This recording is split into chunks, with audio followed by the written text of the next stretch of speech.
حضرات گزارش ہے کہ ایک مرتبہ سورہ حمد اور 3 مرتبہ سورہ اخلاص کی تلاوت فرما کر مرحومہ نجم النساء بنت مرحوم سید غلام محمد صاحب کی روح کو اصال فرمائیں۔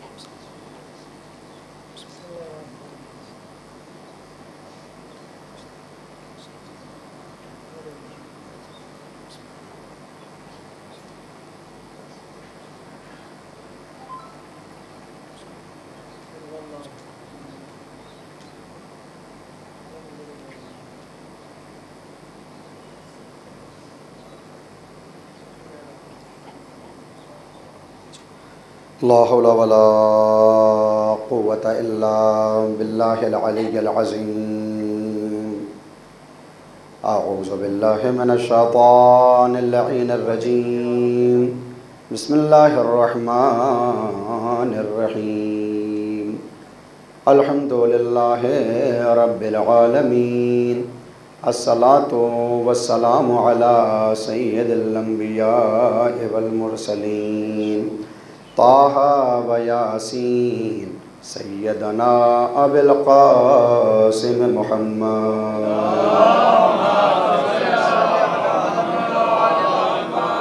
وعلی اہل بیتہ الطیبین الطاہرین المعصومین المظلومین المنتجبین المنتخبین الذین اذہب اللہ عنہم الرجس وطہرہم تطہیرا۔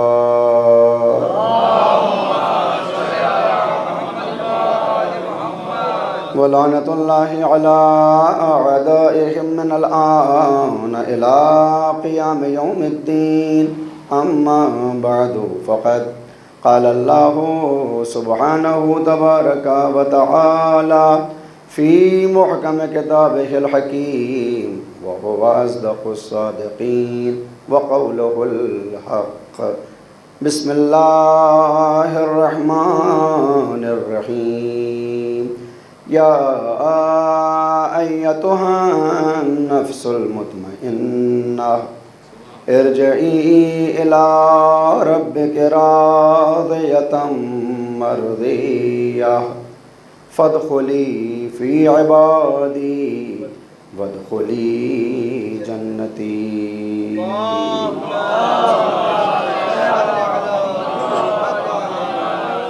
حاضرین گرامی قدر معزز سامعین کرام اور عزیزان مظلوم کربلا، اصالہ ثواب کی غرض سے منعقد یہ مجلس جو ایام عزا کے آخر میں منعقد ہو رہی ہیں، سب سے پہلے پروردگار سے دعا گو ہوں کہ پروردگار تجھے واسطہ ہے تیری رحمتوں کا، تجھے واسطہ ہے تیرے وعدہ مغفرت کا، مرحومہ کے جن کے درجات بلند ہیں بلند تر فرما۔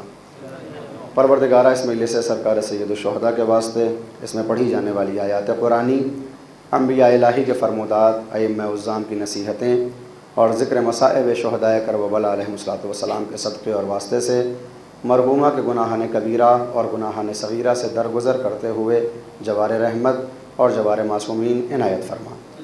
ثانیاً میں اپنی طرف سے اور آپ تمام حاضرین و ناظرین و سامعین کی طرف سے مرحومہ کے ورثاء کی خدمت میں پرسہ اور تسلیت پیش کرتا ہوں۔ مل جل کے صلوات بھیج دیں بر محمد و آل محمد۔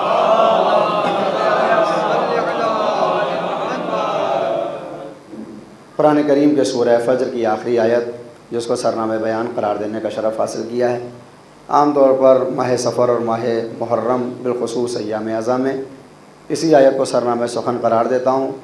الفاظ آپ کے ذہنوں میں محفوظ ہیں، ترجمے سے آپ واقف ہیں۔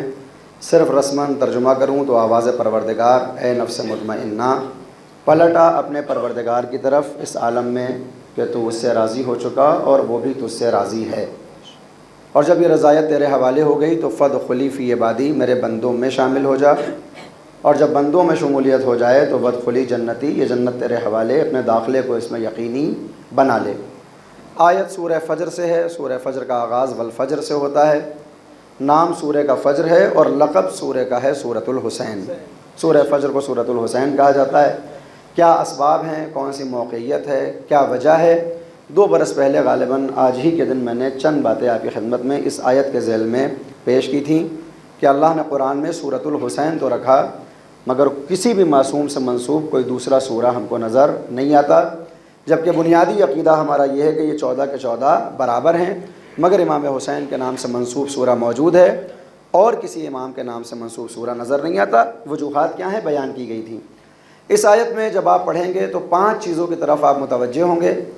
سرکار سید الشہداء کو نفس مطمئنہ کہہ کر بلایا جا رہا ہے، یہ ہمارا بنیادی عقیدہ ہے کہ شہادت سے عین پہلے جب جہاد کے تمام فرائض سرکار سید الشہداء انجام دے چکے تو پروردگار نے اسی آیت کے ذریعے آپ کو اپنی بارگاہ میں طلب کیا۔ لہٰذا امام حسین نے اپنی زندگی میں جن کمالات کو حاصل کیا، جس موقعیت پر پہنچے، اس آیت میں 3 منصب ان کے بیان ہوتے ہیں کہ جن کو انہوں نے خود حاصل کیا، اور ان 3 منصب کی بنیاد پر اللہ کی طرف سے 2 انعام آپ کو عطا کیے گئے۔ وہ 3 منصب جو سرکار سید الشہداء نے اپنی زندگی میں حاصل کیے، پہلا منصب ہے نفس کا اطمینانی کیفیت پر پہنچ جانا، کہ جہاں پر امام حسین سے کہا جائے یا ایتھا النفس المطمئنہ، امام حسین اطمینان کی آخری منزل پر پہنچے ہوئے ہیں۔ دوسری منزل جو سرکار سید الشہداء کے لیے وارد ہوئی وہ ہے نفس راضیہ کا مالک ہونا، کیونکہ کہا جاتا ہے نفس مطمئنہ پلٹ آ اپنے پروردگار کی طرف اس عالم میں کہ تو راضیہ بھی ہے اور مرضیہ بھی ہے۔ تو نفس مطمئنہ کے بعد دوسرا منصب جو امام نے حاصل کیا ہے وہ نفس راضیہ ہے، اور تیسرا منصب ہے نفس مرضیہ کا۔ جب یہ 3 منصب امام حسین نے اپنی کاوشوں سے حاصل کیے تو پھر 2 انعام امام حسین کے لیے رکھے گئے، فادخلی فی عبادی، اب اس کے بعد میرے بندوں میں شامل ہو جا، اور جب بندوں میں شامل ہو گیا تو اگلا انعام یہ ہے کہ جنت تیرے حوالے، اپنے داخلے کو اس میں یقینی بنا لے۔ آپ غور فرمائیں تو سرکار سید الشہداء کو نفس مطمئنہ کہہ کر پکارا جا رہا ہے۔ اچھا، اور یہ بظاہر تو امام حسین کے لیے آیت ہے اور یقیناً اس کا بارز مصداق سرکار سید الشہداء ہیں، مگر ہمارے امام ہمارے لیے آئیڈیل ہوتے ہیں، ہمارے لیے نمونہ راہ ہوتے ہیں، نمونہ عمل ہوتے ہیں۔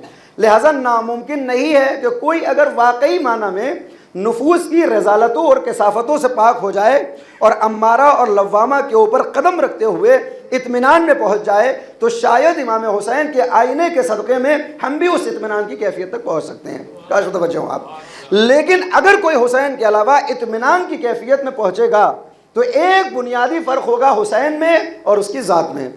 ہم اطمینان کب حاصل کرتے ہیں؟ ہمارے نفس کو اطمینان کب حاصل ہوتا ہے؟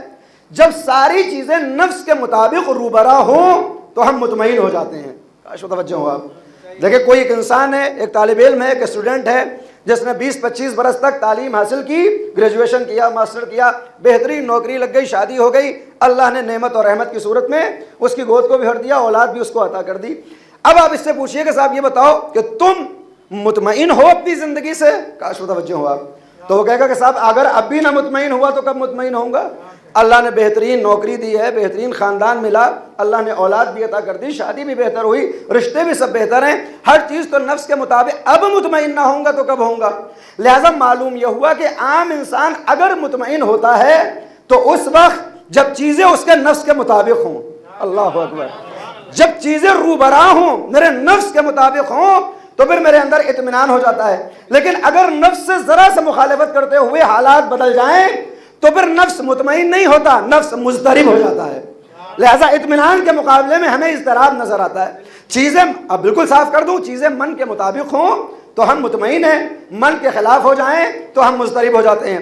اور یہ عام انسانوں کا معاملہ نہیں ہے۔ میدان کربلا میں جو جنگجو ہیں، جو جان کو قربان کرنے والے ہیں، وہ بھی اپنے بارے میں جب باتیں کرتے ہیں تو کیا کہتے ہیں کہ روز عاشوراء جیسے جیسے شدت بڑھتی چلی جا رہی تھی، حدت بڑھتی چلی جا رہی تھی، مصائب ہو رہے تھے، آلام، تیروں کی بارش، تلواروں کی سختیاں، جیسے جیسے یہ دن گزر رہا تھا ہمارے اضطراب میں اضافہ ہو رہا تھا۔ کاش متوجہ ہوا، ہم مضطرب ہو رہے تھے۔ اگر یہ اس لیے مضطرب نہیں ہے خدا نہ خواستہ کہ انہیں موت کا خطرہ ہے، کیوں مضطرب ہو رہے ہیں؟ کہتے ہیں ہم یہ سوچتے تھے کہ جیسے جیسے دن بڑھ رہا ہے ہم اپنی جانوں کو قربان کرتے چلے جا رہے ہیں، آہستہ آہستہ بنی ہاشم بھی قربان ہو جائیں گے، امام کی بھی شہادت ہو جائے گی۔ بے چینی اس بات کو لے کر تھی کہ ہمارے بعد ان چھوٹے چھوٹے بچوں کا کیا ہوگا، ان اہل حرم کا کیا ہوگا، ان خیموں کا کیا ہوگا۔ لہٰذا جیسے جیسے روز عاشوراء بڑھتا چلا جا رہا تھا ہمارے اضطراب میں اضافہ ہو رہا تھا، مگر ہمارے ہی درمیان ایک وہ بھی موجود تھا جسے سید الشہداء کا لقب حاصل ہے کہ جیسے جیسے سختیاں بڑھتی چلی جا رہی تھیں ہمارے اضطراب میں اضافہ ہو رہا تھا، اس کے اطمینان میں اضافہ ہوتا چلا جا رہا تھا۔ میتوں کو سامنے رکھ کر اضطراب نہیں ہے، اطمینان ہے۔ اور جب مصیبتوں کے بعد 71 جنازے اپنے ہاتھوں پر رکھنے والا حسین جب اطمینان کی آخری منزل پر پہنچا تو آواز آئی کہ اب اس کے بعد کوئی منزل نہیں، ارجعی الی ربک راضیۃ مرضیہ، اب تو ہماری بارگاہ میں پلٹا، اب اس دنیا میں تیرا مقام نہیں ہے، اس دنیا میں اب کوئی کیفیت باقی نہیں ہے جو اطمینان کے لیے حاصل ہو۔ اللہ اکبر۔ اور پھر کیا کہا جا رہا ہے کہ تم راضیہ بھی ہو اور مرضیہ بھی، اطمینان، رضایت۔ آپ غور فرمائیں، راضیہ کا معنی ہے جو خدا سے راضی ہو جائے، اور مرضیہ کا معنی ہے جس سے خدا راضی ہو جائے۔ کاش توجہ ہو۔ دیکھیں، خدا کسی سے راضی ہو جائے یہ کوئی کمال کی بات نہیں ہے، یہ کوئی بڑی بات نہیں ہے۔ یہ ہم سوچتے ہیں کہ اللہ بہت دیر سے راضی ہوتا ہے، اللہ ناراض بہت جلدی ہوتا ہے۔ یہ میرے جیسے کم علم طالب علموں کی کمی ہے کہ ہم نے اللہ کی وہ صورت پیش کی ہے جہاں غضب اور جہاں پر عذاب کی تصویر دکھائی جاتی ہے، وگرنہ پروردگار اتنا رؤوف ہے، اتنا رحیم ہے، اتنا مہربان۔ وہ کہتا ہے کہ جتنی مائیں کائنات میں پائی جاتی ہیں ان کے سینوں میں رحم رکھنے والا میں ہی تو ہوں، اگر میں نے وہ رحم ان کو عطا کیا تو اس سے پہلے میرے پاس اس سے زیادہ موجود تھا، تبھی تو میں نے دیا ہے نا۔ فلسفے کا جو قاعدہ ہے موتی شے فاقد شے نہیں ہوتا، اگر کچھ دے رہا ہے تو اس کا مطلب اس کے پاس موجود ہے، تو اگر اتنا رحم موجود ہے تو اس سے کہیں زیادہ اس کے پاس موجود ہے۔ تو پروردگار رحمان ہے، رؤوف ہے، وہ کسی سے راضی ہو جائے کوئی کمال۔ جانتے کتنا رؤوف ہے وہ کہتا ہے تم نے پوری زندگی نماز پڑھی، 2 قبول شدہ سجدے لے آنا، ساری عبادتیں معاف ہو جائیں گی۔ صرف 2 قبول شدہ سجدے لے کر آ گئے، جنت واجب جہنم حرام ہو جائے گی۔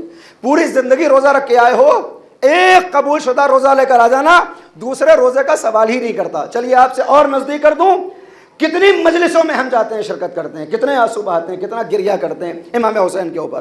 امام ششم فرماتے ہیں کہ اگر تمہاری آنکھ سے پوری زندگی میں 1 قطرہ اشک بھی معرفت اور عقیدت کے ساتھ نکل آیا تو یہ صرف تمہارے لیے نہیں بلکہ پورے جہنم کو بجھانے کے لیے یہ 1 قطرہ اشک کافی ہوتا ہے، مگر شرط کیا ہے کہ معرفت کے ساتھ ہو، عقیدت کے ساتھ ہو۔ تو پروردگار جو چھوٹی چھوٹی باتوں پہ راضی ہو رہا ہے، لہذا ہم قنوت میں کیا کہتے ہیں، یا من یقبل الیسیر ویعفو عن الکثیر، ہے وہ پروردگار کہ تیری صفت یہ ہے کم پہ راضی ہو جاتا ہے، زیادہ کو معاف کر دیتا ہے۔ اقبل من الیسیر، میرے بھی کم پہ راضی ہو جا، واعف عن الکثیر، اور زیادہ گناہوں کو معاف کر دے۔ پروردگار کسی سے راضی ہو یہ کوئی کمال کی بات نہیں ہے، کمال یہ ہے کہ بندہ پروردگار سے راضی ہو جائے۔ بندہ جلدی راضی نہیں ہوتا، کہنے کو ہم کچھ بھی کہہ لیں کہ ہم راضی ہیں، کوئی راضی بازی نہیں ہوتا۔ اگر واجب نمازوں کے بعد نماز شب 20 دن بھی پڑھ لیں اور دسترخوان پر من پسند غذا نہ آئے تو 21ویں دن شکایت ہو جاتی ہے، پروردگارا اب تو مستحب بھی نہیں چھوڑ رہا ہوں اور پھر بھی وہ نہیں آ رہا ہے جو مجھے پسند ہے نا۔ تو جہاں شکایت ہو وہاں رضایت نہیں ہوتی۔ میں اپنی بات کروں، اگر مجلس پڑھنے کے لیے خدا نہ خواستہ کوئی سلیپر کا ٹکٹ دے دے، دیجیے گا نہیں کبھی، اگر خدا نہ خواستہ کوئی سلیپر کا ٹکٹ دے دے اور 4 شانے مجھ سے ٹکرا جائیں تو فوراً شکایت ہوتی ہے، پروردگارا تیرے دین کی تبلیغ کے لیے نکلا ہوں، حسین کے مسائب سننے نکلا ہوں اور یہ تکلیفیں ہو رہی ہیں۔ جیسے ہی میں یہ کہوں گا اس کا مطلب یہ ہے کہ رضایت نہیں ہے، شکایت ہے۔ توجہ ہوں آپ، اور جہاں شکایت ہو وہاں رضایت نہیں ہوتی۔ اور میں یہ اکثر کہتا ہوں کہ دیکھیے اللہ کی شکایت نہیں کی جاتی، اللہ سے شکایت کی جاتی ہے۔ عام طور پر ہمارا مزاج یہ ہے کہ ہم اللہ کی شکایت کرنے لگتے ہیں۔ تو اب اس لیے پیغمبر اسلام سے جب کسی نے پوچھا کہ نبی خدا کیسے معلوم ہوگا کہ پروردگار ہم سے راضی ہے اور کتنا راضی ہے، کیسے معلوم ہوگا؟ پیغمبر نے کہا بڑا آسان ہے، یہ دیکھا کرو کہ تم کتنا پروردگار سے راضی ہو اور کتنا راضی ہو۔ جتنی مقدار میں تم پروردگار سے راضی ہو اتنی ہی مقدار میں پروردگار بھی تم سے راضی ہے، یہ پروردگار ہے۔ لہذا اللہ کسی سے راضی ہو یہ کوئی کمال کی بات نہیں ہے، بندے کا راضی ہونا ضروری ہے۔ امام حسین کا کمال یہ ہے کہ آپ کو پہلے مرضیہ کی سند نہیں ملی، راضیہ کی سند ملی، کہ پہلے آپ اللہ سے راضی ہوئے، بدلے میں پروردگار بھی آپ سے راضی ہو گیا۔ اور ہم کب راضی ہوتے ہیں اللہ سے؟ جب چیزیں ہمارے معمول کے مطابق ہو، معمول کے خلاف ہو جائیں تو شکایت۔ حسین کب راضی ہو رہے ہیں؟ جب 6 مہینے کے بچے کی میت کو ہاتھوں پر اٹھاتے ہیں تو کہتے ہیں انا للہ و انا الیہ راجعون، رضم بقضائہ، اس میت کو اٹھانے کے بعد میں تیری قضا کے اوپر راضی ہو گیا۔ تو سرکار سید الشہداء اطمینان کی آخری کیفیت پر ہیں، نفس مطمئنہ ہے، رضایت کا منصب ملا ہے، مرضیہ کا عہدہ ملا، 3 مقامات حاصل کیے۔ تو اب پروردگار کہہ رہا ہے فادخلی فی عبادی، میرے بندوں میں یہ عجیب و غریب بات ہے، اے میرے پروردگار اگر حسین یہ اتنی قربانیاں نہ بھی دیتے تب بھی تیرے بندوں میں شامل ہیں۔ بھائی اس کائنات میں کوئی ایسا ہے جو اللہ کا بندہ نہ ہو؟ کوئی ہے ایسا؟ ہم اللہ کے معبود ہونے کا انکار کر سکتے ہیں، اللہ ہمارے عبد ہونے کا انکار تھوڑی کرے گا۔ بھائی کوئی ہوتا ہے جو اللہ کو نہیں مانتا، شریعت کو نہیں مانتا، دین کو نہیں مانتا، مگر ہیں تو سب حضرت آدم کی اولاد میں سب اللہ کے بندے ہیں۔ ہم کافی متوجہ ہوں آپ، یعنی ہم انکار کر سکتے ہیں اللہ کے معبود ہونے کا، مگر اب تو سب ہے نا، سب غلام ہے پروردگار تیرے. تو پھر یہ امام حسین کی اتنی قربانیوں کے بعد کیوں کہہ رہا ہے فادخلی فی عبادی، میرے بندوں میں شامل ہو جا؟ یہ تو پہلے ہی سے تیری بندگی میں شامل ہے. جواب آئے گا کہ نہیں نہیں، بندے تو سب ہیں اس کائنات میں، جو مانے وہ بھی بندہ، جو نہ مانے وہ بھی بندہ. جس کو دنیا میں بنایا، بھیج دیا، خلق کر دیا، وہ میرا بندہ ہے. مگر تمہیں معلوم نہیں ہے کہ ان بندوں میں بھی دو قسمیں ہیں بندوں کی. ایک عام بندے ہیں اور ایک خصوصی طور پر ایک معیار رکھنے والے بندے ہیں. کاش متوجہ ہوا. امام حسین کو ان قربانیوں کے بعد کہا جا رہا ہے فادخلی فی عبادی. پروردگار اپنی ذات سے نسبت دیتے ہوئے کہتا ہے میرے خاص بندوں میں شامل ہو جا. اے میرے پروردگار یہ خاص بندے کون سے ہیں؟ تو اب جواب ملتا ہے کہ کچھ ایسے خاص بندے بھی ہیں کہ جن کی بندگی اور عبودیت کے سامنے اللہ کی طرف سے ملنے والے تمام مقامات چھوٹے نظر آتے ہیں. اس کا مطلب کیا ہے؟ یعنی اگر کوئی حقیقی بندگی میں داخل ہو جاتا ہے تو اب مقام نبوت بھی اس کے سامنے چھوٹا، مقام رسالت بھی چھوٹا، مقام امامت بھی چھوٹا، ولایت، خلافت، عصمت، طہارت، یہ سارے منصب پیچھے رہ جاتے ہیں. یہ مقام عبودیت آگے نکل جاتا ہے. دلیل کیا ہے؟ کہ جب کوئی بندگی کے آخری مقام پر پہنچ جائے تو اس کے لیے مسلمانوں پر فرض کیا جاتا ہے کہ قیامت تک جب بھی تم میرے پیغمبر کی رسالت کی گواہی دینا چاہنا تو رسالت کی گواہی بعد میں دینا، عبودیت کی گواہی پہلے دینا. کہنا واشہد ان محمدً عبدہ ورسولہ، میں گواہی دیتا ہوں کہ محمد اس کے عبد ہیں، محمد اس کے عبد. بار دیگر صلوات بھیجے بر محمد والے.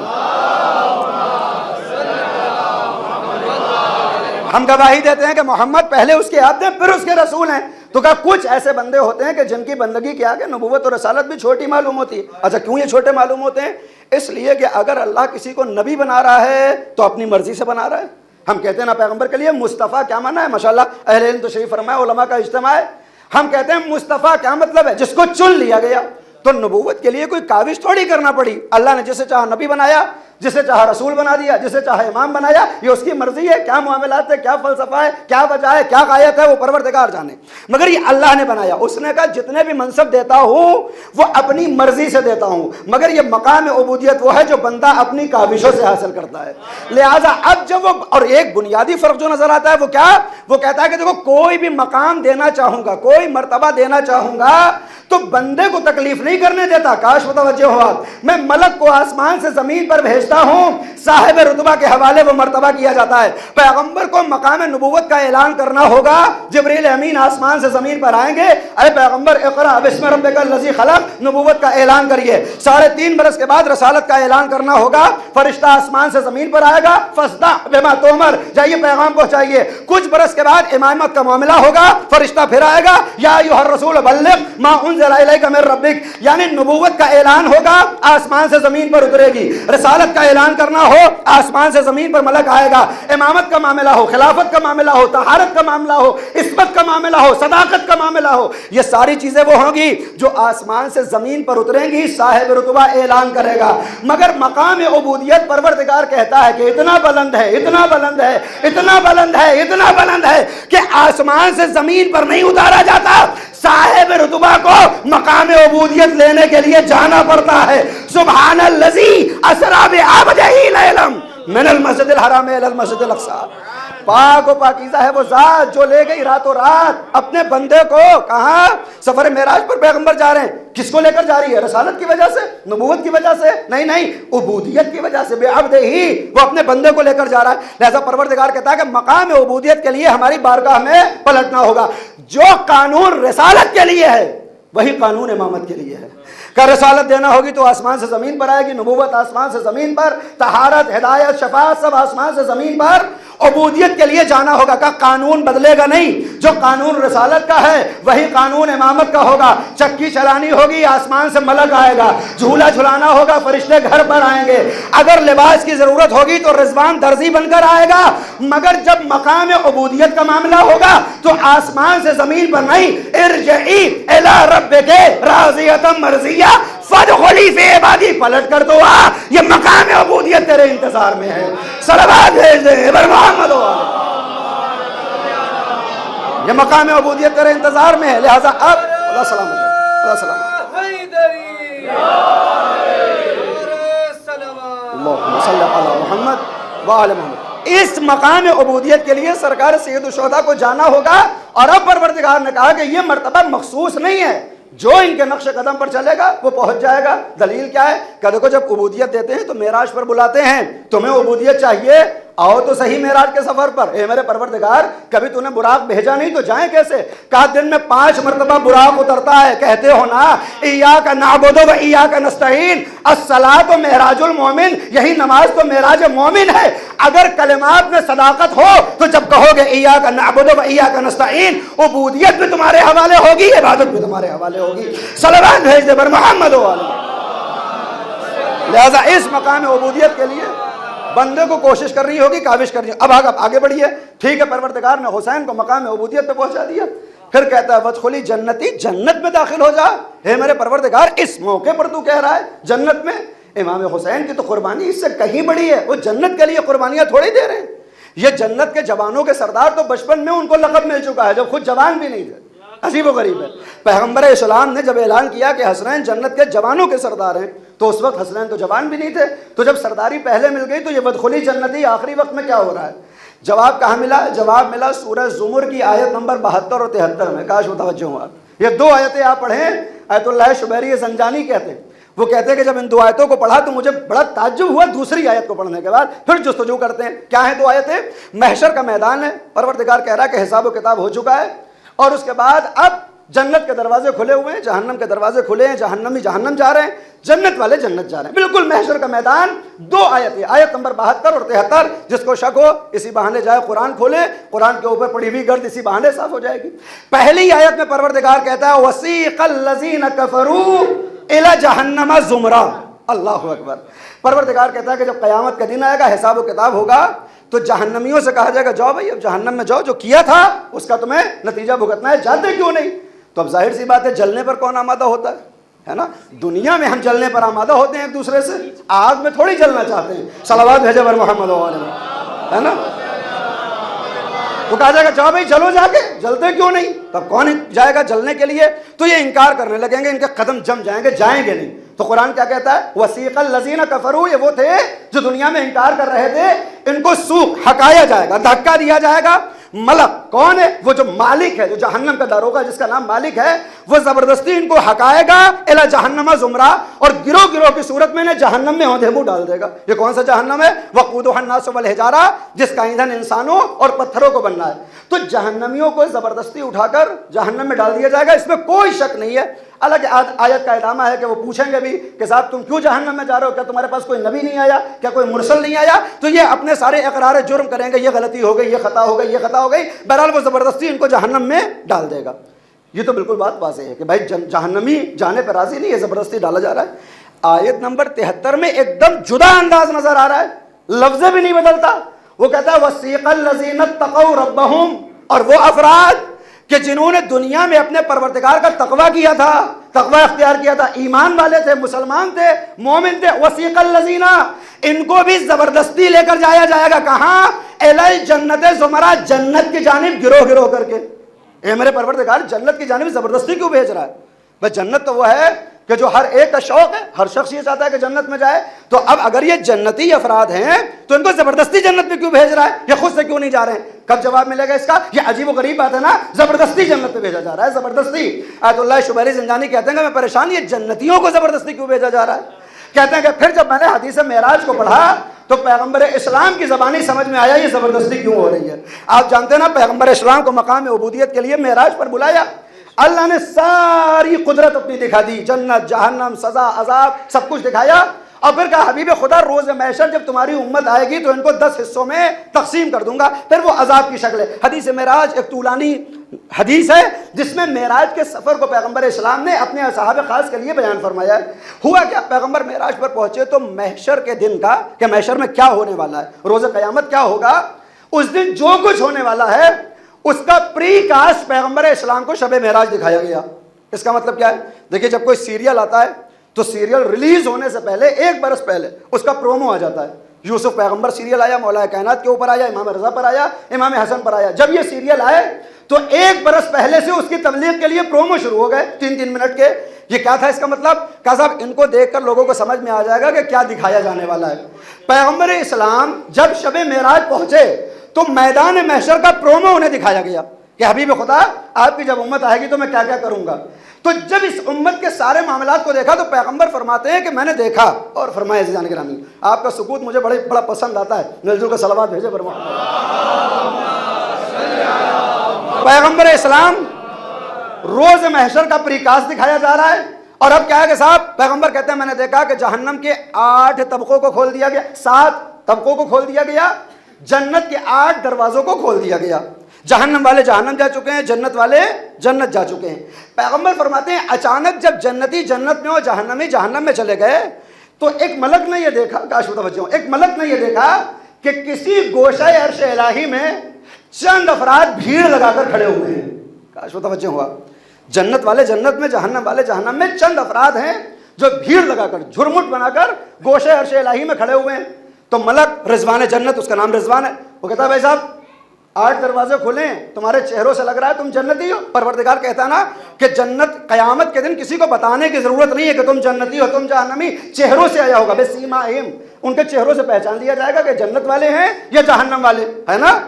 پیغمبر اسلام فرماتے ہیں کہ وہ ملک کہے گا کہ بھائی جاتے کیوں نہیں، یہ 8 دروازے کھلے ہوئے ہیں، تمہارے چہروں سے تو لگتا ہے کہ تم جنتی ہو، پھر یہاں بھیڑ لگا کر کیوں کھڑے ہوئے ہو. تو یہ جو بھیڑ لگا کر کھڑے ہوئے ہیں کوئی جواب نہیں دیں گے. اچھا اس چیز کو عرب نہیں سمجھے گا، ہندوستانی بہت اچھی طرح سمجھیں گے. آپ کتنے ہی ضروری کام سے جا رہے ہوں، ہے نا، 80 کی اسپیڈ میں بائک سے، اور آپ کو سڑک پر 8 10 15 لوگ بھیڑ لگا کے دکھ جائیں، کتنے بھی ضروری کام سے جائیں فوراً اسپیڈ سلو کریں گے اور کوشش کریں گے معلوم کریں گے کیا ہو رہا ہے. اگر جو سامنے سے آ رہا ہے اسے پوچھیں گے بھائی صاحب کیا ہوا، اگر وہ جواب دے دے تو مطمئن ہو جاتے ہیں، آگے چلے جائیں. اگر خدا نخواستہ جواب نہ دے تو پھر دودھ پھٹتا ہے تو پھٹ جائے، بریک لگا کر اسٹینڈ پر گاڑی کھڑی کر کے وہاں پر جا کر دیکھیں گے ضرور کیا ہوا کیا ہے. ہے نا، یہ ہماری ایک فطرت ہے بالخصوص ہندوستانیوں کی. تو اب کیا ہے، جب ملک کہے گا بھائی صاحب جاتے کیوں نہیں تم لوگ، جنت کے دروازے کھلے ہوئے، جاؤ، تمہارے چہروں سے لگ رہا ہے تم جنتی کیوں نہیں جاتے، تو یہ کوئی جواب نہیں دیں گے. اب سوچئے جب جواب نہیں ملا تو جستجو اور بڑھے گی. پیغمبر اسلام فرماتے ہیں کہ جب یہ کچھ جواب نہیں دیتے تو اب یہ داروغہ جنت ان کے نزدیک جا کر دیکھنا چاہے گا کہ یہ جا کیوں نہیں رہے، یہ یہاں بھیڑ کیوں لگائیں، کس وجہ سے جمائیں. اب جب یہ ملک اس گوشے عرش الہی میں پہنچے گا، اللہ اکبر، مقام مقام مقام، جب یہ پہنچے گا عرش الہی میں، گوشے عرش الہی میں، تو جا کر دیکھے گا کہ یہاں ماجرا یہ ہے کہ درمیان میں سرکار سید الشہداء تشریف فرما ہے اور آس پاس گھیرا کرتے ہوئے طواف کرنے والے دنیا میں ان کے عزادار تھے اور یہاں امام علی مقام پہ طواف کر رہے ہیں. تو اب یہ ملک کہے گا کہ صاحب تمہارے چہروں سے لگ رہا ہے تم جنتی ہو، جنت جاؤ. ان سے کہے گا جاؤ جنت جاؤ. تو یہ افراد کہیں گے رضوان جنت، جنتنا الحسین، ہماری جنت یہ حسین ہے، اگر حسین جائے تو ہم اس کے ہمراہ جائیں. جب یہ حسین جائے تو ہم اس کے ساتھ جائیں گے. تو اچھا بات یہاں تک ٹھیک ہو گئی، جنتنا الحسین، ہماری جنت یہ حسین ہے. پھر ملک کیا کرے گا، چھوڑ دے گا؟ نہیں، وسیق الذین اتقوا ربہم الی الجنت زمرا، ملک زبردستی ایک ایک کو اٹھائے گا، جنت کی جانب بھیجے گا، ہٹائے گا. جیسے جہنمیوں کو زبردستی جہنم میں ڈالا جا رہا ہے، حسین کے شہدائیوں کو زبردستی جنت میں بھیجا جائے گا. صلوات بھیج دیں بر محمد و آل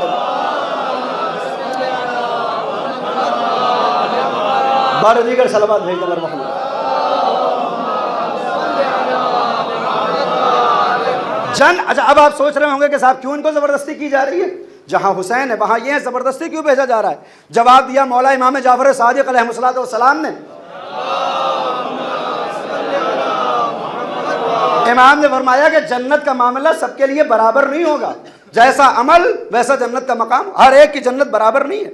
جو مقام سلمان فارسی کا ہے وہ ہمارا تھوڑی ہوگا، جو مالک اشتر کا ہے وہ مقام ہمارا تھوڑی. بالکل اسی طرح سے جیسے آپ ٹرین سے جاتے ہیں، منزل پر وہ پہنچائے گی، آپ کے ہدف تک پہنچائے گی، مگر اسی ٹرین کے اندر سلیپر ٹکٹ بھی لیتے ہیں، 3rd AC بھی ہوتا ہے، 2nd بھی ہوتا ہے اور 1st بھی ہوتا ہے. امام نے فرمایا کہ جنت ہے تو جنتیوں کے لیے، مگر مقام سب کے برابر نہیں ہے. یہ اپنے اپنے عقیدے، عمل اور اخلاق کا کمال و زوال ہوگا کہ کسی کے لیے حسین کی زیارت روزانہ 5 مرتبہ معین کی جائے گی کہ ہر نماز کے بعد حسین کے چہرے کو دیکھیں. کسی کے لیے دن میں ایک بار طے کیا جائے گا کہ وہ حسین کو دیکھیں، کسی کے لیے سال میں ایک بار یہ موقع ملے گا حسین کی زیارت کریں۔ امام نے فرمایا کچھ ایسے بھی جنتی ہوں گے جنہیں 600 سال کے بعد موقع ملے گا کہ حسین کے چہرے کی زیارت کریں۔ یہ ملک کہے گا تم سب حسین کو گھیرے کھڑے ہو، پہلے دکھاؤ تو صحیح کہ بزم حسینی میں رہنے لائق بھی ہو یا نہیں۔ صلوات بھیجیں بر محمد و آلہ۔ لہذا مرتبے کے اعتبار سے یا حسین کے پاس چھوڑا جائے گا یا جنت میں زبردستی ڈال دیا، یہ امام حسین کا مرتبہ ہے، یہ مقام ہے۔ پروردگار کہہ رہا فادخلی فی عبادی، میرے بندوں میں شامل ہو جاؤ، فادخلی جنتی، جنت میں داخلہ لے لے، اس لیے کہ وہ جگہ ریزرو ہے کہ جہاں پر تیرے خاص افراد کو جانا ہے تیری مشایعت کرتے ہوئے۔ کیوں مشایعت کرتے ہوئے؟ اس لیے کہ ہم اپنے آپ کو شیعہ کہتے ہیں۔ کاش متوجہ ہوں آپ۔ اچھا، لوگ یہ سوچتے ہیں کہ شیعہ کسی قوم کا نام ہے، کچھ لوگ سوچتے ہیں کہ شیعہ کسی ملت کا نام ہے، کسی قبیل، نہیں نہیں، ہر وہ شخص کہ جس میں صفات تشیع پائے جاتے ہوں وہ شیعہ ہے، اور اگر وہ صفات تشیع نہیں ہے، لاکھ شیعہ گھرانے میں پیدا ہو، وہ شیعہ کہے جانے کے لائق نہیں ہوتا۔ معصومین نے باقاعدہ طور پر بتایا شیعہ کہتے کس کو ہیں۔ 50 علامتیں ہیں شیعوں کی، حضرت ابراہیم سے لے کر امام یازدہم، امام حسن عسکری علیہ الصلوۃ والسلام تک ہر معصوم، صلوات بھیجے بر محمد و آلہ۔ 215 مجلسیں پڑھنے کے بعد بھی میری آواز آپ سب سے زیادہ ہے، مل جل کے صلوات بھیجے بر محمد۔ حضرت ابراہیم علی نبینا وعلیہ وآلہ السلام سے لے کر امام یازدہم تک شیعوں کی جو علامتیں بیان کی گئی ہیں 50 علامتیں ہیں کہ جس کے اندر یہ بات پائی جاتی ہے وہ شیعہ ہے۔ میں ساری باتیں بیان کروں تو آپ کو عشرے پر بلانا ہوگا اور عشرے پر آپ مجھے بلائیں گے نہیں، تو اب کیسے یہ بات ثابت ہوگی کہ کون شیعہ ہے، کون سی علامات ہے؟ ایک صرف روایت پیش کروں گا اور فیصلہ ہو جائے گا۔ مولا الموحدین امیر المومنین علی بن ابی طالب علیہ الصلوۃ والسلام، امام علی مقام مسجد کوفہ میں تشریف فرمائے۔ حکومت ظاہری کا دور ہے، جب امام علی مقام 36 سے 40 ہجری تک خلیفہ وقت بھی ہیں، بظاہر حکومت آپ کے ہاتھوں میں ہے، کوفہ آپ کا مرکز ہے، امام مسجد میں ہے، افراد بیٹھے ہوئے ہیں، سلونی کے دعوے کے تحت جو چاہتا ہے وہ پوچھ رہا ہے، کوئی نماز پوچھتا ہے، کوئی روزہ پوچھتا ہے، کوئی حج پوچھ رہا ہے، امام جواب دے رہے ہیں۔ اچانک گوشے میں بیٹھا ہوا ایک شخص اپنے مقام سے بلند ہوا اور کہتا یا علی سوال ہے۔ کیا سوال ہے؟ پوچھو۔ کہا مولا یہ بتائیے، میں اپنے آپ کو آپ کا شیعہ کہتا ہوں، میرا دعویٰ یہ ہے کہ میں آپ کا شیعہ ہوں، آپ کی زبان سے سننا چاہتا ہوں کہ شیعہ کسے کہتے ہیں؟ کاش متوجہ ہوں آپ اپنی زبان سے بتائیے شیعہ ہوتا کون ہے؟ امام علی مقام نے وہ کہتے ہیں کوئی جواب نہیں دیا۔ جب امام نے جواب نہیں دیا میں سمجھ گیا کہ شاید موقع صحیح نہیں ہے، لہٰذا امام جواب دینا نہیں چاہتے، میں خاموش بیٹھا رہا، یہاں تک کہ سارے افراد اپنے اپنے سوال کر کے مسجد سے باہر نکل گئے۔ مسجد خالی ہو چکی تھی، اب علی اور میں 2 افراد بیچ میں موجود ہیں مسجد کے۔ اب میں نے سوچا کہ علی اب بتائیں گے کہ شیعہ کسے کہتے ہیں، مگر علی تنہائی میں بھی جواب نہیں دیتے، یہاں تک کہ آپ اپنے مقام سے اٹھے اور مسجد سے بیت الشرف کی طرف تشریف لے جانے لگے۔ میں نے سوچا ہو سکتا ہے مسجد میں جواب دینا بہتر نہ سمجھا ہو، راستے میں جواب دیں گے، لہذا علی میرے آگے آگے مسجد سے نکلنے لگے، میں علی کے پیچھے پیچھے۔ مسجد سے مولا کے گھر کا جو راستہ ہے وہ پروردگار آپ سب کو بلائے انشاءاللہ، جو ایک بار گئے ہیں وہ بار بار جائیں۔ جب آپ جائیں گے تو دیکھیں گے ایک فاصلہ ہے، مسجد سے بیت الشرف کا ایک فاصلہ ہے۔ وہ کہتے ہیں امام علی مقام مسجد سے نکلے، گھر کی جانب جانے لگے، میں ان کے پیچھے پیچھے۔ ابھی میں نے جیسے ہی باہر قدم نکالنا چاہا تو دیکھا کوفے میں ہلکی ہلکی بارش ہو رہی ہے۔ کاش متوجہ ہوا، ہلکی ہلکی بارش۔ اب 14 صدی پہلے کی بارش سوچئے، آج کی بارش نہیں کہ پکی روڈ ہے اور پانی برس رہا ہے، آپ کو کوئی مطلب نہیں، حالانکہ آج پکی روڈ پر بھی پانی بھر جاتا ہے۔ تو سوچے 14 صدی پہلے اگر بارش ہو تو عالم کیا ہوگا؟ محسوس کرنا چاہیں تو آپ محسوس کریں، اگر دیہاتوں میں بارش ہو جائے تو کیا ہوتا ہے۔ عرب میں بہت زیادہ بارش نہیں ہوتی، لہذا کوفے میں ہلکی ہلکی بارش ہو رہی تھی، جس کی وجہ سے جو راستہ کچا تھا اس مٹی کو کیچڑ میں تبدیل ہوتا ہوا میں دیکھ رہا تھا، پانی گرنے کی وجہ سے یہ مٹی کیچڑ میں تبدیل ہو چکی تھی۔ اب مولا کائنات آگے آگے تھے، میں پیچھے پیچھے تھا۔ دیکھیں عقل مندی کا تقاضا کیا ہوتا ہے، کبھی آپ دیہات میں گئے، راستہ خراب ہے، آپ کو روڈ پر چلنا ہے، تو آپ کو معلوم ہے کہ اگر یوں ہی قدم رکھا تو لغزش کی بنیاد پر گرنے کا خطرہ ہے۔ کاش متوجہ ہوں آپ، کاش متوجہ ہوں آپ۔ ہو سکتا ہے کہ اگر میں نے اپنا قدم رکھا تو گر جاؤں، کیا کروں گا میں دیکھوں گا کہ مجھ سے پہلے یہاں سے کوئی گزرا ہے یا نہیں گزرا ہے۔ اگر کوئی مجھ سے پہلے گزرا ہے تو اس نے زمین پر قدم بنایا ہوگا، اس کے قدم رکھنے کی وجہ سے جگہ صرف تو سخت ہو چکی ہوگی، میں الگ سے راستہ نہیں بناؤں گا، اسی قدم کے اوپر چلتا ہوا آگے بڑھ جاؤں گا۔ اب میں اس سے زیادہ وضاحت کیا کروں. کہتے ہیں ہم دونوں مسجد کے باہر آئے, ہلکی ہلکی بارش ہو رہی تھی, راستہ خراب ہو چکا تھا. علی نے مسجد سے باہر قدم نکالا, زمین پر قدم رکھا, پھر اس کو اٹھایا, دوسری جگہ پر قدم رکھ دیا. میں نے سوچا کہ الگ سے راستہ کیا بناؤں. علی کے قدم جمنے کی وجہ سے, جو کانہم بنیانم مرصوص کی ایک مصداق ہو, اس کا قدم پڑھنے کی وجہ سے یہ زمین سخت و سفت ہو چکی ہے. لہٰذا علی کے پہلے قدم کے اوپر میں نے اپنا پہلا قدم رکھا, علی نے دوسرا قدم اٹھایا, دوسری جگہ پر رکھا, میں نے دوسرا قدم علی کے دوسرے قدم پر رکھا. ابھی 3-4 قدم علی کے قدموں پر رکھی رہا تھا کہ علی نے مڑ کر مسکرا کر مجھ سے پوچھا, اب کیا پوچھ رہا تھا؟ کہ مولا میں پوچھ رہا تھا شیعہ کسے کہتے ہیں؟ امام نے پیروں کی جانب اشارہ کیا, شیعت اس کو کہتے ہیں, شیعت یہ ہوتی ہے, اس کو شیعت کہتے ہیں. کہ مولا مطلب کیا ہے؟ کہ شیعہ وہ ہے جو اپنے لیے اپنا راستہ الگ سے نہیں بناتا, امام کے قدم پر قدم رکھتے ہوئے منزل کو پار کر لے تو شیعہ کہلاتا. صلوات دے دیں بر محمد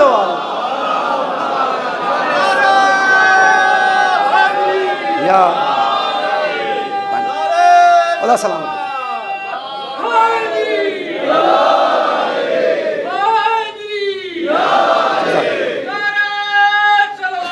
اللہم صلی علی محمد و آل محمد. امام کے موجود ہوتے ہوئے اپنا راستہ جو الگ سے نہ بنائے, امام کے قدم پر قدم رکھتا ہوا زندگی گزار دے, اسی کو شیعہ کہتے ہیں. اور اس شیعت میں جو جتنا زیادہ مصمم ہو جاتا ہے ارادوں میں, اور جن کے دل کے اندر ایک مضبوطی آ جاتی ہے, ان کی شیعت اتنی قوی ہو جاتی ہے. لہذا باہر معصوم کہتا ہے کہ ہمارے شیعوں کو پہچاننا چاہتے ہو, یہ دیکھو یہ پایا جاتا ہے, یہ پایا جاتا ہے, یہ پایا جاتا ہے, یہ 50 علامتیں ہیں. اور پھر ہم دوسری چیز کیا کہتے ہیں؟ اپنے آپ کو مومن کہتے ہیں. ہمارا دعویٰ یہی ہے نا کہ ہم ہی مومن ہیں. تو اگر ہم مومن ہیں تو معلوم تو کریں کہ مومن کہتے کس کو ہیں. قرآن بتا رہا ہے مومن کسے کہتے ہیں.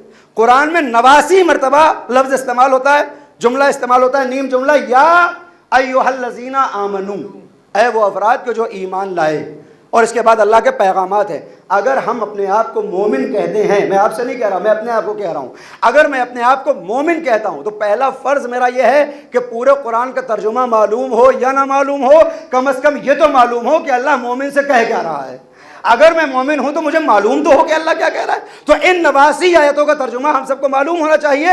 وہ باتیں جو اللہ مومنوں میں دیکھنا چاہتا ہے, اگر وہ ہمارے اندر ہے تو ہم مومن, اور اگر وہ نہیں ہے تو پھر مومن نہیں ہے. اور جب معصومین چاہتے ہیں کہ شیعہ کیسا ہونا چاہیے, اگر وہ علامات تشیع ہمارے یہاں پائے جاتے ہیں تو پھر ہم شیعہ کہے جانے کے لائق ہیں, وگرنہ ہم لاکھ شیعہ گھرانوں میں پیدا ہو جائیں, معصوم کی نگاہ میں ہم شیعہ نہیں ہو سکتے.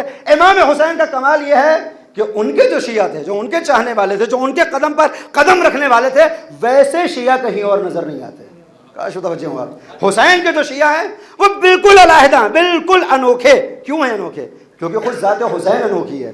اللہ نے جیسے حسین جیسا کوئی دوسرا پیدا نہیں کیا, ویسے ہی اصحاب حسین جیسا بھی کوئی دوسرا پیدا نہیں کیا. میں دلیل دوں آپ کو. میں نے 14 سال یعنی 2 سال پہلے مجلس میں بیان کیا تھا کہ حسین کیسے انوکھے ہیں. وطر موتور ہے حسین, ہم سلام کرتے ہیں, سارا اللہ اپنا سارے بل وطر الموتور, اللہ کا خون ہے آپ, اور وطر موتور ہے, انوکھے. خود حسین انوکھے نہیں, اصحاب بھی انوکھے. کیسے انوکھے؟ اللہ اکبر. دیکھیں ہم روزانہ جو دعا کرتے ہیں, کس کے راستے پر چلنا چاہتے ہیں؟ اگر تسبیحات اربع مولانا نے یاد نہیں کرائی ہیں تو 17 مرتبہ کہتے ہیں اہدنا الصراط المستقیم, اور اگر تسبیحات اربع حفظ ہیں تو پھر کم سے کم 10 مرتبہ کہتے ہیں اہدنا الصراط المستقیم, پروردگار صراط مستقیم پر قائم رکھ.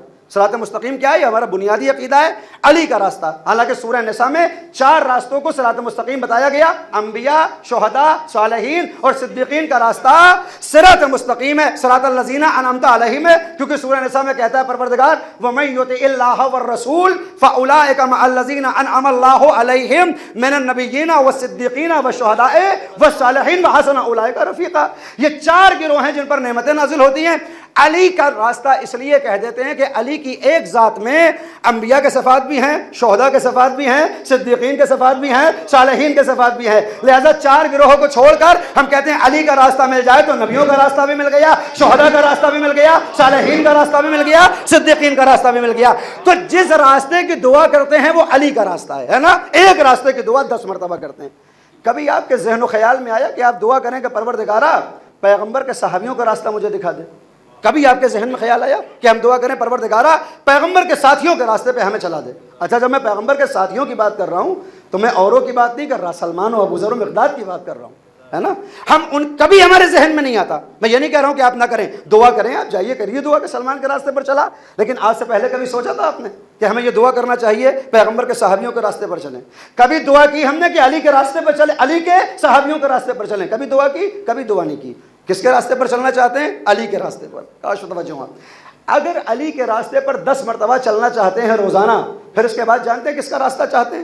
نہ تو پیغمبر کے صحابیوں کا راستہ چاہتے ہیں, نہ علی کے صحابیوں کا راستہ چاہتے ہیں, نہ حسن کے صحابیوں کا راستہ چاہتے ہیں, نہ امام صادق کے ساتھیوں کا راستہ. کس کے ساتھیوں کا راستہ؟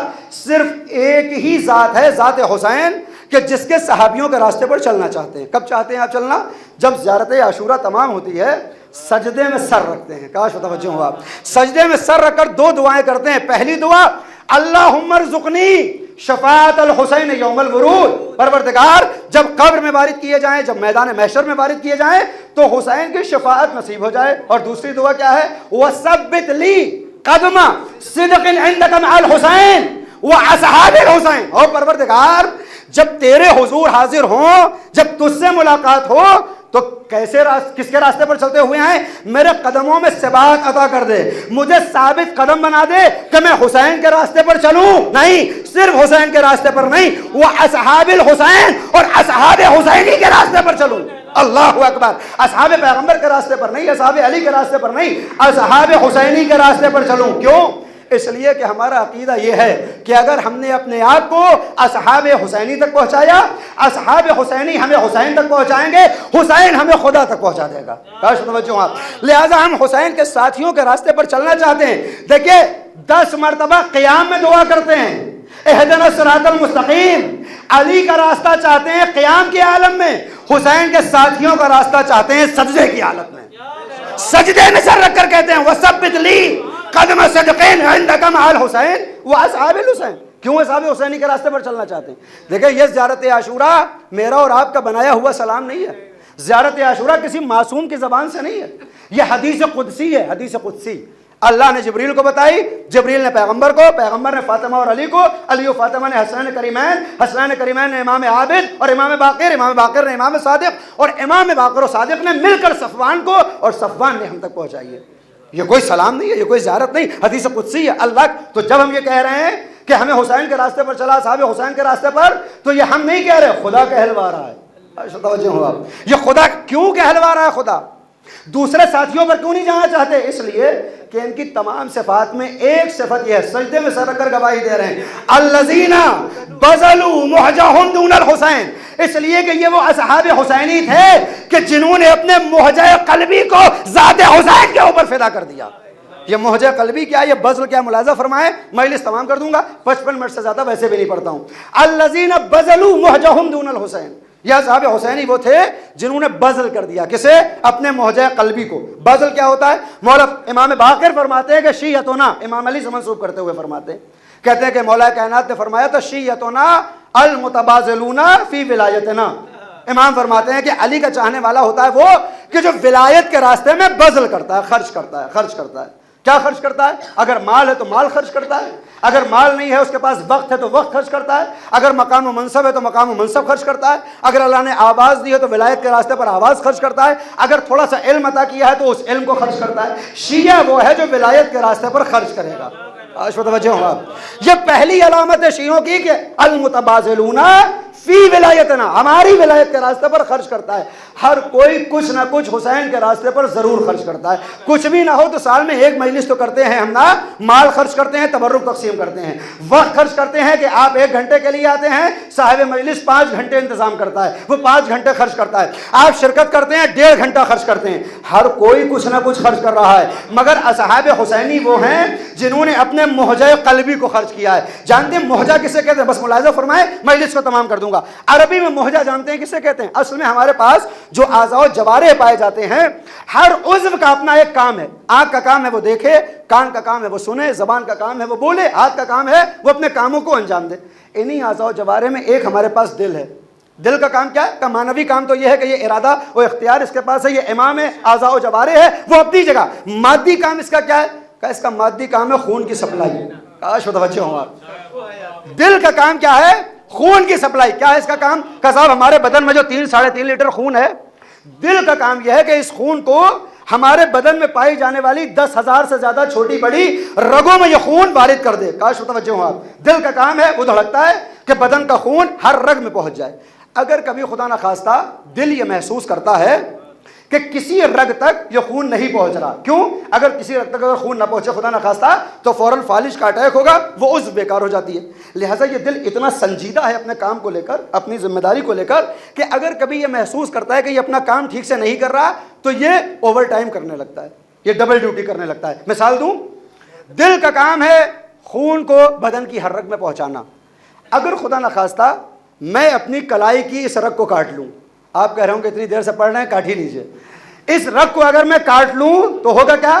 دل کا کام یہ ہے کہ وہ ہر رگ میں خون کو پہنچائے, انگلیوں میں بھی اس خون کو پہنچانا دل کی ذمہ داری ہے. خدا نخواستہ میں اگر رگ کو کاٹوں تو کیا ہوگا؟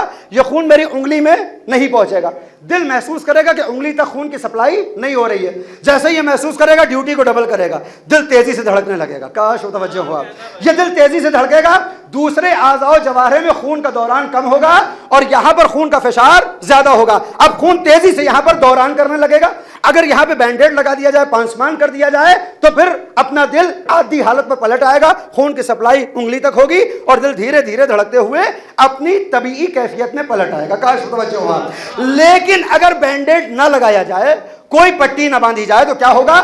دل کی بس کوشش یہ ہے کسی طرح انگلیوں تک خون پہنچائے, اور اپنے اس کام کو کرنے کے لیے دوسرے اعضاء و جوارح سے کہے گا تھوڑا انتظار کرو, اپنے میں سے تھوڑا خون دو, مجھے انگلیوں تک خون پہنچانا ہے. دوسری طرف کا خون آہستہ آہستہ کلائی کی رگوں میں جانے لگے گا. کاش متوجہ ہوا. جب اگر چونکہ کوئی بینڈیج نہیں لگا ہوا ہے تو کیا ہوگا؟ بدن کے اندر 3 لیٹر ہمارا جو خون ہے وہ سب اسی رگ سے باہر نکل جائے گا, کیونکہ جائے گا نہیں انگلی تک, تو اب یہ کوشش کرے گا پہنچائے, اور یہ انجانی صورت میں سارے خون کو اس رگ سے باہر نکال دے گا. یہی فلسفہ ہے ذبیحے کا. ہمارے ہاں ذبیحہ کیوں جائز ہے اور جھٹکے کا حرام کیوں ہے؟ وجہ یہ ہے کہ جب 4 رگیں کٹتی ہیں تو دل سوچتا ہے کسی طرح سر تک اپنا خون پہنچائے, پورے بدن کا خون لا کر وہ گردن کی رگوں میں لے کر آتا ہے.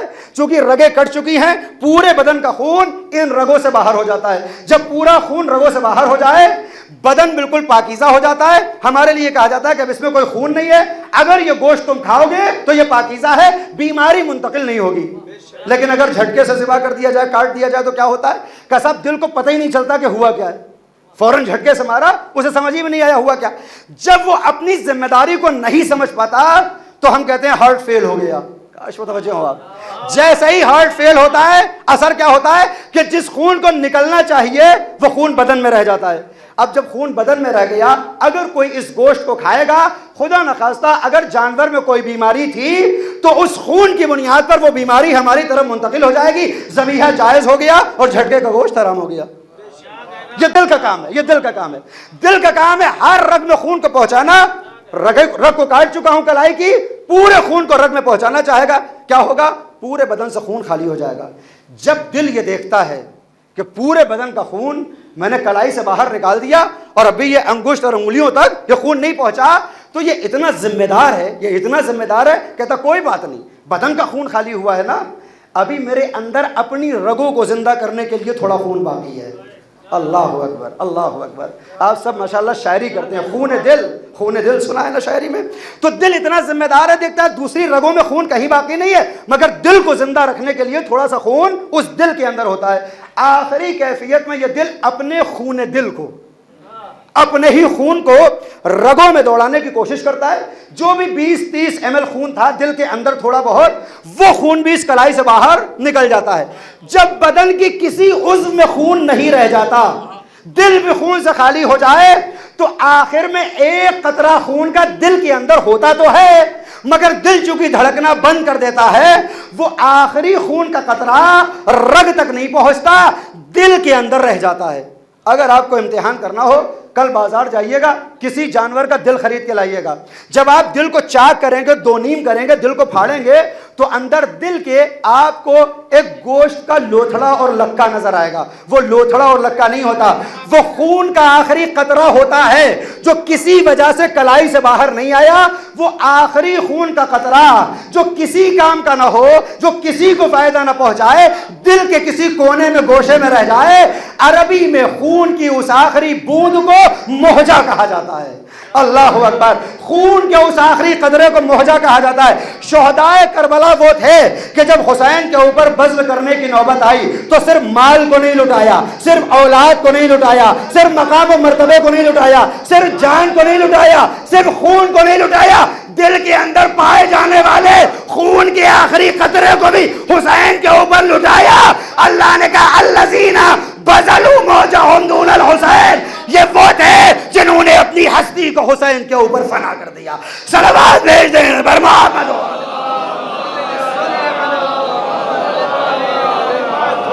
بذل کا یہ ہنر نہ پیغمبر کے صحابیوں میں نظر آتا ہے, بذل کا یہ ہنر نہ علی کے صحابیوں میں ہے, بذل کا یہ ہنر صرف حسین کے ساتھیوں میں. الذین بذلوا موجہم دون الحسین, خون کا آخری قطرہ بھی لٹا دیا. کیوں لٹا دیا؟ کیونکہ حسین نے مکہ چھوڑتے وقت کہا تھا من کان فینا باذلا مہجتہ, تم میں سے کون ہے جو میرے اوپر قربان ہونا چاہتا ہے.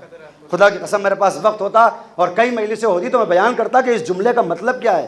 حسین مکہ چھوڑ رہے ہیں, یہ نہیں کہہ رہے ہیں کون ہے تم میں سے جو اللہ پر فنا ہوگا. مقام امامت کو تو محسوس کریں, امام یہ نہیں کہہ رہے ہیں کون ہے تم میں سے جو اسلام پر فدا ہوگا, کون ہے تم میں سے جو اللہ پر فدا ہوگا, کون ہے تم میں سے جو قرآن پر فدا ہوگا. کہہ رہے ہیں من کان فینا باذلا مہجتہ, تم میں سے کون ہے ایسا کہ جو میرے اوپر فدا ہونا چاہتا ہے, موطئا علی لقاء اللہ, اور اس قربانی سے خدا سے ملاقات کرنا چاہتا ہے. فلیرحل معنا, وہ میرے ساتھ چلے جو میرے اوپر قربان ہونا چاہتا ہے, جو میرے اوپر. انی راحل مصبحا انشاءاللہ, کل صبح میں مکہ چھوڑ دوں گا, جس کو میرے اوپر قربان ہونا ہے وہ آئے. اس جملے کا مطلب جانتے ہیں؟ اگر حسین کہتے جس کو اللہ پر فدا ہونا ہے وہ آئے, اگر حسین یہ کہتے جس کو اسلام پر فدا ہونا ہے وہ آئے, تو پھر اس کی معرفت کے تقاضوں کا اطمینان ہم کو نہ ہوتا کہ یہ جو جا رہا ہے یہ حقیقی معنی میں اسلام کو سمجھا بھی ہے یا نہیں سمجھا ہے. قربانی دینا کمال کی بات تھوڑی ہے, اپنے بدن کے اوپر بم باندھ کر معصوموں کو اڑا دینا قربانی تھوڑی کہلاتا ہے. معرفت کے ساتھ جان کا ہدیہ پیش کرنا. امام نے کہا من کان باذلا فینا مہجتہ, تم میں سے کون ہے جو میرے اوپر قربان ہونا چاہتا ہے. یعنی امام چاہتے ہیں کہ میرے ساتھ وہ جائے کہ کم سے کم جس کے پاس اتنا عقیدہ ضرور ہو کہ ذات امام اور فعل امام فعل خدا سے جدا نہیں ہوتا. اگر حسین پہ فدا ہو رہے ہیں گویا خدا پہ فدا ہو رہے ہیں. یہ عقیدہ ہو تو میرے ساتھ چلیں, یہ عقیدہ ہو تو میرے ساتھ چلیں. اس لیے کہ انہوں نے خدا کے لیے اپنے نفس کو بیچ دیا, مولا کائنات نے اپنا نفس بیچ دیا. اب علی کی اپنی کوئی مرضی نہیں, خدا کی مرضی ہے. لہٰذا اب علی کے ہاتھ نہیں ہے, بچپن سے سنتے ہیں آپ ید اللہ ہیں. علی کی آنکھیں اپنی آنکھیں نہیں, عین اللہ. علی کا خون اپنا خون نہیں ہے, سار اللہ ہے. ویسے حسین کہہ رہے ہیں مجھ پر فدا ہو رہے ہو گویا خدا پر فدا ہو رہے ہو. کیوں؟ اس لیے کہ گواہی دیتے ہیں السلام علیکہ یا سار اللہ وابن سارے, اے خون خدا تم پر سلام. حسین یہ خون تمہارا نہیں ہے, یہ خون خدا کا خون ہے. امام فرما رہے تم میں سے کون ہے. لہٰذا اب شہدائے کربلا کہہ رہے ہیں ہم حاضر ہیں, خون کا آخری قطرہ بھی لٹا دیں گے. ایسے وفادار سپاہی نہ پیغمبر کے پاس تھے, نہ علی کے پاس تھے, نہ حسن کے پاس. لہٰذا اب حسین نے کہا نانا جیسے میرے پاس ہیں ویسے آپ کے پاس نہیں تھے. بابا جیسے مجھے ملے ہیں ویسے آپ کو نہیں ملے. جیسے وفادار سپاہی تھے ویسا ہی کریم امام تھا. لہٰذا اب جب عصر عاشورہ حسین مظلوم کربلا میدان کارزار میں آئے تو ایک ایک کا نام لے کر پکارتے ہیں آئینہ آئینہ مسلم, میرے مسلم کہاں ہو آواز تو. اے میرے مولا مسلم تو کوفے میں ہیں, آپ کربلا میں مسلم کو یاد کر رہے ہیں. امام نے کہا میں سمجھانا چاہتا ہوں کہ اگر کسی کے اندر امام وقت کے اوپر قربان ہونے کا ہنر آتا ہو تو ضروری نہیں ہے کہ وہ کربلا میں ہو. اگر کوفے میں بھی ہو تو شہدائے کربلا میں اس کا تذکرہ ہوگا. مسلم کوفے میں ہے, امام آواز دیں گے آئینہ آئینہ مسلم, میرا مسلم کہاں ہے. اے زہیر تم کہاں ہو, اے بریر تم کہاں ہو, حبیب آؤ. امام وقت آواز دے رہا ہے, شبیب 56 برس کا بوڑھا میدان جہاد میں جا رہا ہے. ظالموں تم کیا سمجھتے ہو 3 دن کا بھوکا اور پیاسا رکھو گے تو حسین جنگ نہ کر سکے گا.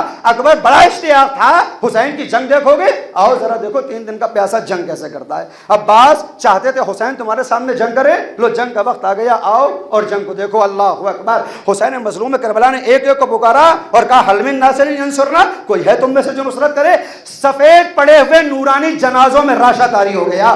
آقا اب تو خون کا آخری قطرہ بھی آپ پر فدا کر چکے, اگر موت نے بے وفائی نہ کی ہوتی تو جتنی زندگیاں ملتی رہتی آپ کے اوپر فدا کر دیتے. اللہ اکبر. حجت تمام ہوئی, حسین نے تلوار کو میان سے نکالا. ایام عزا کی آخری راتیں ہیں, شہادت حسین پڑھوں گا اور انشاءاللہ مجلس کو تمام کر دوں گا. حسین مظلوم کربلا جب جہاد کا اذن لینے کے لیے پروردگار سے چاہتے یہ ہیں میدان کارزار میں جائیں, اس سے پہلے زین العابدین کے پاس جاتے ہیں. میرے لال اب تمہارے بابا کو مدینے جانا نصیب نہ ہوگا, تم مدینے جاؤ گے, جانا تو میرے شیعوں کو میرا سلام کہنا، میرے چاہنے والوں کو سلام کہنا، اور کہنا کہ تم مجھے بہت یاد آئے اس وقت کہ جب میں ششماہے کے لیے طلب آب کر رہا تھا، ظالم 3 بھال کا تیر چھلے کمان میں جوڑتا تھا۔ اے میرے شیعوں، جب بھی کبھی پانی پینا تو میری پیاس کو یاد رکھنا، میری پیاس کو یاد رکھنا۔ ہزاروں مرتبہ شعر سنا ہوگا، یہ جملہ سنا ہوگا، کبھی آپ نے سوچا کہ حسین نے یہ کیوں نہیں کہا کہ اکبر کی پیاس یاد رکھنا؟ حسین یہ کیوں نہیں کہا کہ عباس کی پیاس یاد رکھنا؟ پیاس سے تو سب 7 محرم سے تھا نا۔ حسین نے اپنی پیاس کا تذکرہ کیوں کیا؟ جانتے وجہ کیا ہے؟ ایک وجہ تو یہ تھی کہ پیاسے تو سب تھے، مگر پیاس کا جیسا غلبہ حسین کی ذات پر تھا ویسا غلبہ کسی کے یہاں نہیں تھا۔ ایک دلیل، ایک نظیر ہے کہ جب اکبر نے اپنی زبان کو دہن حسینی میں وارد کیا، یہ کہتے ہوئے کھینچا، بابا آپ کا گلا تو مجھ سے زیادہ خشک ہے، میدان کارزار کی جانب بڑھنے لگے۔ کبھی آپ نے سوچا کہ حسین کا گلا زیادہ خشک کیوں ہے؟ ایک ہی وجہ سمجھ میں آتی ہے، پیاسے تو سب تھے مگر حسین پر پیاس کا غلبہ اس لیے زیادہ تھا کہ شب عاشورہ سے لے کر عصر عاشورہ تک حسین نے میدان کربلا میں 9 خطبے دیے ہیں، 9 تقریریں کی ہیں۔ ظالموں، تمہارا ماضی بڑا سیاہ ہے، ظلم کرتے آئے ہو۔ ارے معصوم کے خون میں اپنے ہاتھوں کو رنگین نہ کرو کہ جہنم تمہاری قسمت میں آ جائے، میرے قدر سے باز آ جاؤ۔ حسین نے 9 تقریریں کی ہیں، 9 مرتبہ خطبہ دیا ہے۔ عزیزو، تقریر کا اثر جانتے ہیں کیا ہوتا ہے؟ میرے جیسا انسان 40-50 منٹ کی تقریر کرتا ہے، آپ جیسا کوئی چاہنے والا پانی لے کر آ جاتا ہے۔ کیوں؟ تقریر سے گلا خشک ہونے لگتا ہے۔ حسین 3 دن کے بھوکے، 3 دن کے پیاسے، 9 تقریریں، گلا خشک ہو چکا تھا میرے لال۔ جب مدینے جانا کہنا، جب پانی پیو تو حسین کی پیاس یاد کرنا۔ امام زین العابدین کہتے ہیں جب بابا آئے تو جو کرتا آپ کے بدن پر تھا، اس کرتے میں خون کے نشانات پائے جاتے تھے۔ کہیں چچا عباس کا خون نظر آتا تھا، کہیں بھیا اکبر کا خون تھا، کہیں قاسم، کہیں اصغر، کہیں اونا محمد، کہیں حبیب، کبھی شبیب کا خون تھا۔ حسین کے ایک کرتے پر 72 خون کے نشان نظر آتے ہیں۔ ہر بنی ہاشم کا خون حسین کے کرتے پر تھا۔ صرف خون نہیں تھا بلکہ صبح عاشورہ سے حسین کے اوپر تیر بارانی ہو رہی تھی، ان تیروں نے حسین کے بدن میں سوراخ بنا دیے تھے۔ امام زین العابدین فرماتے ہیں بابا جب وصیتیں کرتے تھے سانسیں لیتے تھے، ان سانسوں کا اثر یہ ہوتا تھا کہ جب ہوا بابا کے بدن سے باہر آتی تو بابا کے بدن کے سوراخوں سے خون جاری ہو جاتا تھا، خون جاری ہو جاتا تھا۔ عباس کے خون میں حسین کا لہو مل چکا تھا، اکبر کے خون میں حسین کا خون مل چکا تھا۔ اس عالم میں حسین مجھ سے وصیتیں کر رہے تھے۔ عزیزو، مسائل پڑھنے اور سننے کی شے نہیں، صرف تصور کریں 3 دن کا بھوکا و پیاسا حسین، مرمل بالدماء، خون میں نہایا ہوا حسین، وصیتیں کرتے ہوئے آتا ہے میدان کارزار میں، حل من ناصر ینصرنا، کوئی ہے جو مدد کرے؟ لاشوں میں راشہ طاری ہوا، حسین نے تلوار کو نکالا، جنگ کا آغاز ہوا۔ تاریخ کربلا بتاتی ہے ایسی جنگ ہوئی کہ فوجیں دیوار کوفہ سے ٹکرانے لگی، اللہ اکبر، دیوار کوفہ سے ٹکرانے لگی۔ حسین دن بھر کے بھوکے تھے نا، 3 دنوں کے بھوکے اور پیاسے تھے۔ صبح سے عصر عاشورہ تک 70 جنازوں پر رونے والا حسین، بچوں کی میت پر گریہ کرنے والا حسین، برابر کے بھائیوں کے اوپر نوحہ پڑھنے والا حسین، دوستوں کی میت اٹھانے والا حسین، پورے دن کے ہوئے تھے تھکے حسین۔ لیکن جب میدان کارزار میں آئے، خون حسینی نے ایک مرتبہ جوش مارنا شروع کیا، فوجیں دیوار کوفہ سے ٹکرانے لگی۔ حسین نے دیکھا میدان خالی ہو چکا ہے، دن بھر کے تھکے ہوئے تھے نا، میدان خالی ہو چکا تھا۔ حسین نے سوچا وقت آخر تھوڑی سی دیر کے لیے آرام کر لوں، اس لیے کہ جب سے صبح نمودار ہوئی حسین کو آرام کا موقع نہیں ملا۔ کبھی اصغر کی میت، کبھی اونا محمد کا جنازہ، کبھی قاسم کا پامال بدن، کبھی عباس کے بازو، حسین کو آرام نہیں ملا۔ یہ عصر عاشورہ حسین نے دیکھا فوجیں دور ہیں، ذمہ داریاں ادا کر چکے ہیں، آرام کرنے کے لیے سر کو جھکایا۔ بالکل اسی انداز میں جب میں تقریر کرتا ہوں نا تو آپ دیکھتے ہیں تھک گئے ہیں تو آپ صلوات پڑھتے ہیں، جتنی دیر میں صلوات ہوتی ہے میں سانس کو تازہ کر لیتا ہوں، میرا دم واپس آ جاتا ہے۔ حسین نے دیکھا فوجیں دیوار کوفہ سے ٹکرا رہی ہیں، میدان خالی تھا، حسین نے سر کو جھکایا۔ تاریخ کربلا، حسین نے سر کو جھکایا، سانسوں کو تازہ کرنے لگے۔ ابھی سرکار سید الشہداء نے چند سانسیں تازہ کی تھی کہ ایک شقی نے زمین کربلا سے ایک پتھر اٹھایا، حسین کی پیشانی کا نشانہ لیا، پتھر حسین کی پیشانی سے ٹکرایا، پیشانی حسین سے خون جاری ہوا، خون حسینی حسین کی آنکھوں میں جمنے لگا۔ آقا گھوڑے پر سوار تھے، ابا کا دامن اٹھایا، محسوس کریں حسین نے ابا کا دامن اٹھایا، پیشانی کو صاف کرنے لگے۔ ابھی پیشانی صاف ہی ہو رہی تھی کہ بغیر سپر پہنے ہوئے آیا ہوا حسین ہاتھ پیشانی پر تھا، حسین کا سینہ صاف نظر آنے لگا۔ ہرملائے کاہل نے حسین کے کھلے ہوئے سینے کو دیکھا، 3 بھال کا تیر چلے کمان میں جوڑا، حسین کے سینے کا نشانہ لیا، تیر حسین کے سینے سے ٹکراتا ہے، اللہ اکبر، حسین کے سینے سے تیر ٹکرایا، آقا نے چاہا یہ تیر سینے سے باہر نکالیں، نکال نہ سکے، دوسرے ہاتھ کو پشت کے پیچھے لے گئے، تیر کو دوسری جانب سے نکالنے کی کوشش کی، اسی اسنا میں کسی ظالم نے دوسرا تیر مارا، فاطمہ کا لال گھوڑے پہ جھومنے لگا، فاطمہ کا لال گھوڑے پہ جھومنے لگا، زیارت ناہیہ میں امام نے سلام کیا، سلام ہو شہید پر کہ وقت شہادت جس کا جنازہ نہ زین پر تھا نہ زمین پر تھا، ارے حسین گھوڑے پہ جھومنے لگے، زمین کی جانب آنے لگے، مگر زمین تک نہیں پہنچے، لاشوں پہ تیر، لاش حسین کی لاش تیروں پہ معلق ہو چکی ہے، مگر آپ نے بچپن سے سنا ہے نا کہ حسین نے آخری سجدہ بھی کیا ہے، عزیزو سجدے کی پہلی شرط یہ ہے کہ پیشانی کا زمین تک پہنچنا ضروری ہے، حسین نے دیکھا بدن تیروں پہ معلق ہے، زمین دور ہے، پیشانی زمین تک نہیں پہنچتی، اپنے بدن کو دبانا شروع کیا، بدن کو فشار دینا شروع کیا، تیروں نے حسین کے بدن کو چھیدنا شروع کیا، حسین کی پیشانی زمین تک پہنچی، شبر دل جوشن آگے بڑھا، سر و تن میں جدائی ہونے لگی، امام رضا نے کہا یا ابن شبیب ان کنت باقیا لشیفک للحسین، یا ابن شبیب کبھی کسی بات پر رونا آئے تو میرے جد حسین پر رونا، اس لیے کہ اسے ایسے ذبح کیا جیسے بھیڑوں کو ذبح کیا جاتا ہے، جیسے گوسفندوں کو ذبح کیا جاتا ہے، میں لسٹ تمام کر رہا ہوں، ارے جیسے گوسفند ذبح ہوتے ہیں ویسے حسین ذبح ہوتے تو شاید صبر آ جاتا، مگر معاملہ تو اس کے آگے کا ہے نا، اس لیے کہ جب قید خانے سے آزاد ہو کر اہل حرم مدینے پہنچے، ایک روز سید الساجدین بازار مدینہ میں آئے، اس بازار میں ایک شامی مسافر نے دیکھا کہ اچانک مدینے کے بازار میں گوشت بیچنے والوں نے اپنی دکانوں کو بند کرنا شروع کیا، گوشت کے اوپر کپڑے ڈالنا شروع کر دیے، اس شامی مسافر نے پوچھا میرے بھائی بتاؤ تو صحیح یہ گوشت والے قصاب دکانیں کیوں بند کر رہے ہیں؟ کہ بھیا تم نے دیکھا نہیں زین العابدین آ رہا ہے، زین العابدین آ رہا ہے، سید الساجدین آ رہا ہے، اس شامی مسافر نے کہا کیا سید الساجدین قصابی کو منع کرتے ہیں؟ کہ نہیں قصابی کو منع نہیں کرتے، اگر یہ ابھی بار یہاں پر آئیں گے اس جانور کا گوشت دیکھیں گے، جانور کا کٹا ہوا سر دیکھیں گے، میرے پاس آئیں گے کہیں گے میرے مسلمان بھائی یہ بتا کہ جب اس جانور کو صبح ذبح کر رہا تھا تو کھانا کھلا لیا تھا، پانی پلا دیا تھا، میں یقین دلاؤں گا آقا ذبح کرنے سے پہلے کھانا بھی کھلایا، پانی بھی دکھایا، حسین کو اطمینان ہوگا، زین العابدین کو اطمینان ہو جائے گا، بس یہ کربلا کا رخ کرے گا بابا، اور ایک جانوروں کو ذبح کیا جاتا ہے، پہلے کھانا کھلاتے ہیں پھر پانی پلاتے ہیں، اور میدان کربلا فاطمہ کا لال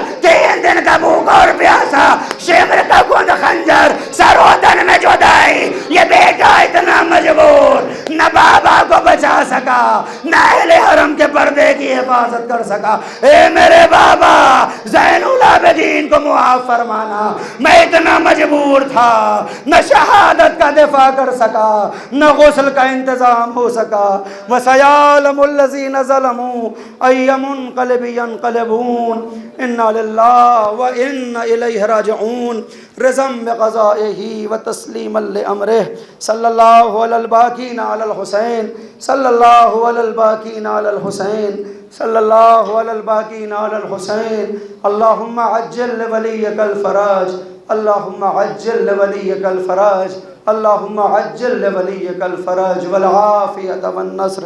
مزید گزارش ہے کہ 1 مرتبہ سورہ حمد اور 3 مرتبہ سورہ اخلاص کی تلاوت فرما کر مرحومہ نجم النساء بنت مرحوم سید غلام محمد صاحب اور مجلس میں شرکت کرنے والے افراد کے تمام مرحومین کی ارواح کو حساب